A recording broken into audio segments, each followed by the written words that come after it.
آئین کا آرٹیکل 244 جو ہے وہ تو مسلح افواج کے تمام افسران اور سپاہیوں کو ان کی ذمہ داری ان کے شیڈول میں درج جو حلف ہے ان کے اٹھانے کے حوالے سے بات کرتا ہے. اور یہ بھی ویسے میں پڑھ دوں ایک مرتبہ جو کانسٹیٹیوشن سکیم ہے.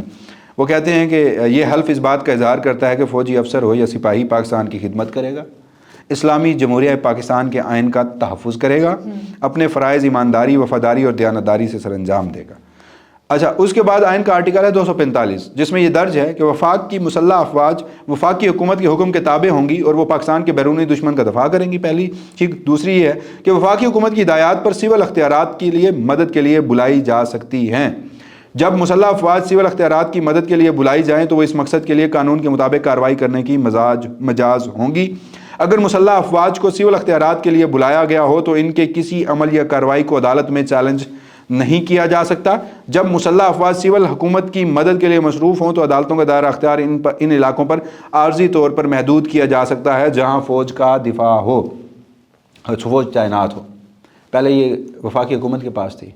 اب اگر مسلح افواج کو کمان تبدیل ہوتی ہے, مسلح افواج کے سپریم کمانڈر فوج کے سربراہ بنتے ہیں, army chief, naval chief, air chief, chairman chief of joint staff, یا پھر ایکسٹینشن بھی کل کو ہونی ہے نا. مثال ہے فیلڈ مارشل صاحب 2027 تک ہیں. ہوئی پڑی ہے یار, یہ قانون بن گیا نا. اس کو ٹیکنیکلی تو ہم ایکسٹینشن نہیں کہتے کہ وہ قانون میں آپ نے مدت بڑھا دی. 2027 میں حاسم منیر صاحب چاہتے ہیں کہ ان کی ایکسٹینشن ہو, تو کیا ان کی وفاقی حکومت کرے گی یا اس امینڈمنٹ کے بعد وہ خود کو مزید ایکسٹینشن دے دیں گے؟ وہ خود کو مزید دے سکتے ہیں. وفاقی حکومت کے پاس تو اختیار ہی نہیں رہے گا, کمان تبدیل ہو گئی. جی ہاں. تو مستقبل میں کوئی بھی آرمی چیف لگے گا, اس آرمی چیف نے خود کو ایکسٹینشن دینی ہے. اس نے جیسے اب یہ فیلڈ مارشل ہیں, انہوں نے ایک اپنا آرمی چیف لگانا ہے, chairman chief of joint staff لگانا ہے. تو اس سے اب وفاقی حکومت کا نام نہ لیجئے, عوام کے منتخب نمائندوں کا کوئی کردار نہیں ہوگا اس امینڈمنٹ کے بعد. لیکن یہاں پر ہم تھوڑا سا اگر اس کا سیاسی پہلو ڈسکس کر لیں تو آپ یہ دیکھیے کہ یہ سیاسی جماعتیں یعنی پاکستان پیپلز پارٹی, مسلم لیگ نون یا MQM یا جتنی بھی ان کی اتحادی جماعتیں ہیں, یہ اپنی جو سیاسی خودکشی ہے وہ کرنے کی اتنی جلد بازی میں ہے کہ اس سے پہلے جب انہوں نے 26ویں ترمیم کی تو انہوں نے بتایا کہ دیکھیے نا, وہ کون سا ملک ہے دنیا کا جس میں عدلیہ اپنے فیصلے خود کرتی ہو, عدلیہ کو ایک اوور سائٹ چاہیے ہوتی ہے. اب وہی حکومت جو عدلیہ کو یہ کہہ کر فتح کروائے کہ عدلیہ کون ہوتی ہے اپنے فیصلے کرنے والی, پارلیمنٹ جو ہے وہ سپریم ہے, اب وہ پارلیمنٹ سے لے کر اختیار, وہ وفاقی حکومت سے لے کر اختیار ایک ادارے کو دے گی جو ادارہ وفاقی حکومت کے ماتحت تھا. تو یعنی عدلیہ کے لیے جو ٹھیک نہیں تھا یا کسی بھی اور ادارے کے لیے جو ٹھیک نہیں تھا وہ فوج کے لیے ٹھیک بنایا جا رہا ہے. تو بہرحال بیچاروں کی بے اختیاری کا عالم یہ ہے کہ جب بلاول بھٹو زرداری کے پاس بھی کوئی اور چیز نہیں بچی تو انہوں نے اس مرتبہ, وہ ان کے پارٹی کے کچھ رہنما جو ہیں اس پر ٹویٹ سے کر رہے کہ بلاول بھٹو سے بڑا لیڈر کوئی نہیں ہو سکتا, وہ ہمیشہ عوام کو اعتماد میں لیتے ہیں. تو وہ اعتماد میں انہوں نے لیا, وہ نیگوشیٹ کرنے کے لیے معاملات ہیں کشمیر. تو ٹھیک ہے نا, وہ ہمیشہ عوام کو اعتماد میں لیتے ہیں. پاکستان پیپلز پارٹی اس بات پر ایمان لے آئی ہے کہ وہ اس ملک میں حکومت کرے گی تو وہ ملٹری اسٹیبلشمنٹ کی مرضی سے کرے گی. تو ان کے لیے عوام پاکستان کا ووٹ درکار نہیں ہے, ملٹری اسٹیبلشمنٹ کی حمایت درکار ہے. لہٰذا انہوں نے اب ملٹری, کیونکہ جمہوری جماعت تو ہے نا, جمہوریت کے تو علم بردار ہیں, تو انہوں نے ملٹری اسٹیبلشمنٹ کا نام اپنے ذہن میں عوام پاکستان رکھ لیا ہے. جمہوری تو وہ بہت ہے. بہرحال جو دیگر جو ہے وہ شکے ہیں ان سے متعلق اگر آپ کو تھوڑا بہت بتا دیں ہم کہ آرٹیکل 191A جس کے تحت آئینی عدالت بنی ہے, آئینی بینچ بنا ہے, اس کے تحت اب آئینی عدالت بنے گی جس کی مدت ملازمت آئینی عدالت کی 70 سال تک ہو سکتی ہے. اور جو آئینی بینچ کے سربراہ جسٹس امین الدین خان ہیں وہ ان جیسے جو چند ایک ہیرے ہیں ان کو بھیجا جائے گا وفاقی آئینی عدالت. اس میں ایک اور بات بھی ہے, وفاقی آئینی عدالت بن گئی, اس میں جج کون سے ہوں گے؟ اس کے سپریم کورٹ سے لیں گے نا آپ. ہاں جی.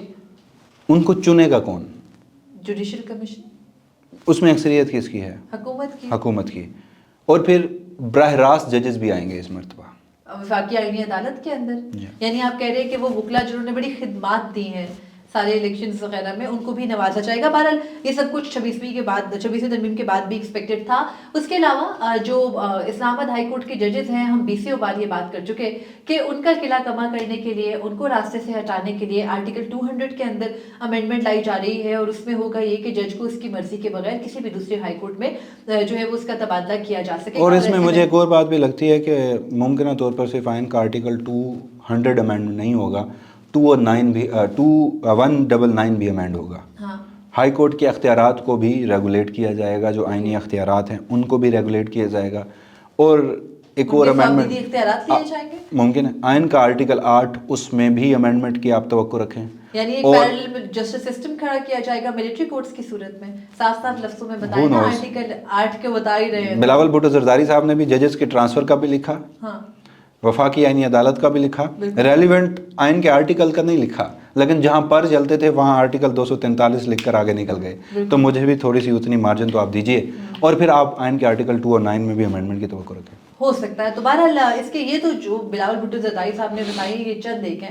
لاسٹ ٹائم بھی اسی طرح ہوا تھا، چند امینڈمنٹس کو سامنے رکھ کے پس پردہ بھی بڑی گیم ڈالی گئی تھی. اور اس کے بعد آخر میں جو سب سے اہم آرٹیکل ہے وہ ہے چیف الیکشن کمشنر کی تعیناتی سے متعلق. چیف الیکشن کمشنر کی تعیناتی کا طریقہ کار آپ کو پتہ ہے کہ جنوری میں ان کی مدت ختم ہو گئی تھی، تب سے ابھی تک ان کو جو ہے وہ بحال اس لیے رکھا گیا ہے کیونکہ پاکستان تحریک انصاف کے ساتھ ڈیڈ لاک ہے. تو بلاول بھٹو زرداری صاحب اپنے ٹویٹ کے اندر یہ لکھتے ہیں کہ 27ویں آئینی ترمیم میں چیف الیکشن کمشنر اور الیکشن کمیشن کے ممبران کی تعیناتی کے لیے ڈیڈ لاک کو ختم کرنے کا طریقہ کار دیکھا جائے گا. اور اس کے لیے جو ایک جو ہے نا وہ سجیشن ہے آرٹیکل 213 کے اندر امینڈمنٹ کی، وہ یہ ہے کہ اب بجائے اس کے کہ وزیر اعظم اور جو لیڈر آف دی اپوزیشن ہے، یعنی اگر محمود خان اچکزئی صاحب بنتے، ابھی تک تو نہیں ان کو بنایا گیا، تو وہ دونوں بیٹھ کر بجائے اس کے طے کرے ایک کمیٹی بنا دی جائے گی اور بھارت کی طرف سے چیف الیکشن کمشنر تعینات کیا جائے گا.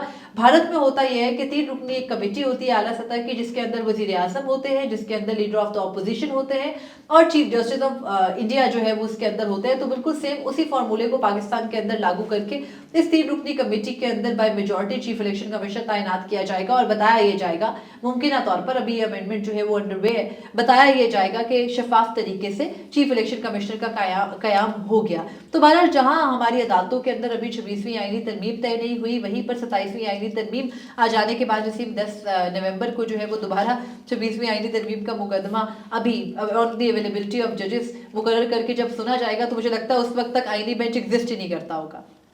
تو پھر جسٹس امین الدین خان کو تو داد دینا. مین وائل انہوں نے 2-4 ججز بیرون ملک بھیجے آپ یہ دیکھیں کیس کی سماعت کو، اور جب نومبر میں اڈیالہ جیل کے دروازے بند ہوئے ہیں نا، تب اس طرح کا کچھ ہوا ہے. یعنی آپ کتنے خوف زدہ ہیں. آپ اس اڈیالہ جیل میں بیٹھے شخص سے جو آپ کی قیادت میں ہے، 300 سے زائد مقدمات ہیں، آپ جب مزید نئی سزائیں سنائیں، آپ کی عدالتیں لگ چکی ہیں، آپ پھر بھی اس سے خوف زدہ ہیں کہ آپ کانسٹیٹیوشنل امینڈمنٹ جو کہ آپ کے پاس 2/3 اکثریت بھی اب آ چکی ہے، اب پھر بھی اس شخص کے دروازے بند کر کے یہ کانسٹیٹیوشنل امینڈمنٹ کا سوچتے ہیں. مقصد اس کو اسے سزائے دینا یا اندر رکھنا نہیں ہے نا، مقصد آواز بندی بھی ہے، مقصد ایک پیغام آنے سے ڈر بھی ہے، اور خوف ہے نا. اصل خوف جو ہے وہ پھر اس وقت کی خیبر پختونخوا حکومت ہے نا، جو صرف اب علی امین گنڈا پور نہیں ہے، اب معاملات تبدیل ہو چکے ہیں. تو بہرحال یہ جو ہے وہ 27ویں آئینی ترمیم کے لیے معاملات ہیں اس وقت وفاقی حکومت کے پاس، یعنی یہ جو ہائبرڈ رجیم ہے اس کے پاس قومی اسمبلی اور سینٹ کے اندر 2/3 اکثریت ریزرو سیٹس کے بعد مکمل موجود ہے، اور قومی اسمبلی اور سینٹ کا اجلاس بھی طلب کر لیا گیا ہے. ایسی صورتحال میں اب آگے جو ہے وہ کتنی جلدی آ جائے گی، 10 نومبر سے پہلے امینڈمنٹ آ جائے گی اور سارے معاملات اچیو ہو جائیں گے، یہ آپ اور ہم ایک ساتھ دیکھیں گے. مجھے وسیم ملک کو فی الوقت اجازت دیجیے. اللہ نے کے بعد اپنے فیڈ بیک سے ضرور آگاہ کیجیے.